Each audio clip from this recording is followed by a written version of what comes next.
NEUP Stock Analysis tomorrow and onward. In this 1-minute video, I'm telling you whether Euphoria Therapeutic stock is a buy or not for me. I mean, I get it. It was like 25% up and whatnot.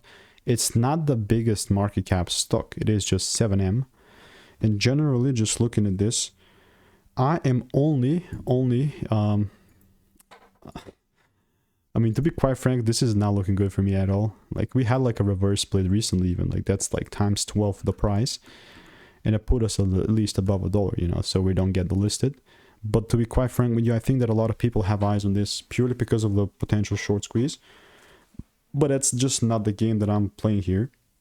What I want to see is a proper double break to still even take things low, you know, like this for it to be bullish, bro. I'm talking full candle close breaks above and multiple. Like there's just no real structure behind. So I am most definitely gonna continue to keep you updated. If you want to make more money trading in a simple and lean way, click the first link in the description. It's a free newsletter, and I'll see you in the next one.